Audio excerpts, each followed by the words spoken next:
সোমনাথবাবুর আজ স্কুলের শেষ দিন, তাই তিনি আজ স্কুলে এসেছেন সবার সঙ্গে কথা বলতে, মানে অন্যান্য মাস্টারমশাই ছাত্রছাত্রীদের সঙ্গে কথা বলতে।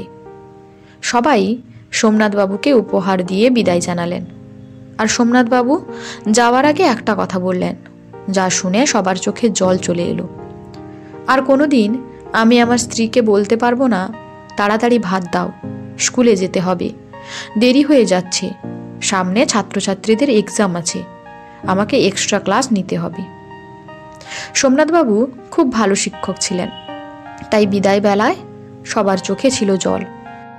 এইভাবে সোমনাথবাবুকে চোখের জলে বিদায় জানানো হলো।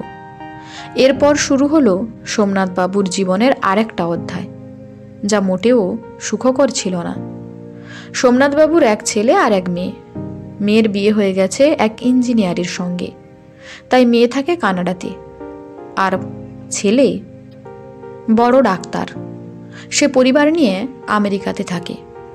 দেশের বাড়িতে সোমনাথবাবু আর স্ত্রী থাকেন।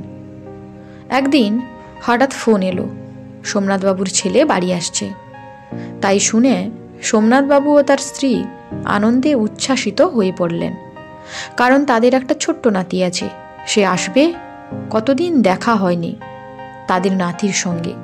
তাই সোমনাথবাবু খুব খুশি হয়ে নাতির পছন্দের সব খাবার কিনতে গেলেন এবং অনেক বাজার করলেন ছেলে বৌমা খাবে বলে। দুপুরে বসে ছেলে বলল, বাবা, তোমাদের যা পেনশনে টাকা আসে তা দিয়ে তোমাদের ভালোভাবে চলে যাচ্ছে তো?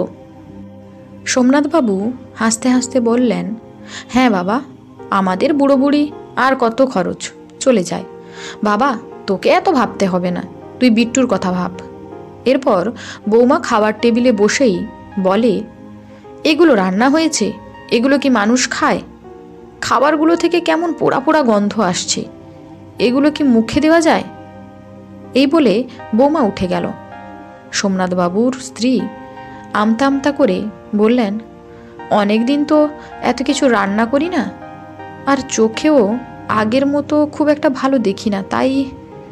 এই বলে আঁচলে চোখ মুছলেন। সোমনাথবাবুর তার স্ত্রীকে উদ্দেশ্য করে বললেন, ছাড়ো, কষ্ট পেও না। এদিকে সোমনাথবাবুর ছেলে বলল, বাবা, ওসব বাদ দাও, আমার একটা কথা ছিল।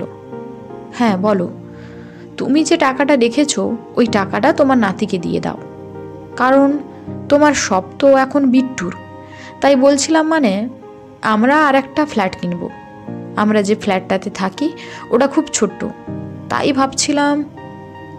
আর আমরা যখন এসেছি, ওই টাকাটা যদি বিট্টুর নামে করে দিতে তুমি।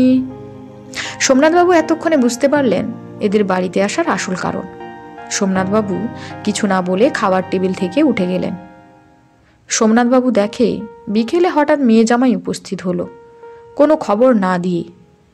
সন্ধ্যায় মেয়ে একটা কথা বলল, জামাই নাকি বলেছে দাদু এক নাতিকে কেন সব দিয়ে দেবে, এখানে আরও একটা নাতি আছে, ওরও তো ভাগ আছে। মেয়ের এই ধরনের কথা শুনে সোমনাথবাবু কোনো উত্তর না দিয়ে শুতে চলে গেলেন।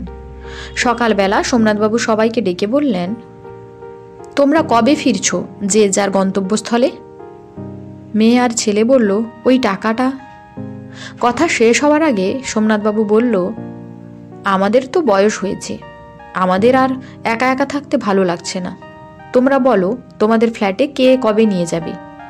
এইটা শুনে ছেলে মেয়ে সবাই তাদের সমস্যার কথা বলল, যে তাদের বাবা মাকে তারা কোনো মতেই তাদের কাছে রাখতে পারবে না, কারণ তাদের এখন প্রচুর কাজের চাপ, তারা কেউ বাড়িতে থাকে না সারাদিন, তাই মা বাবাকে দেখাশোনা কে করবে।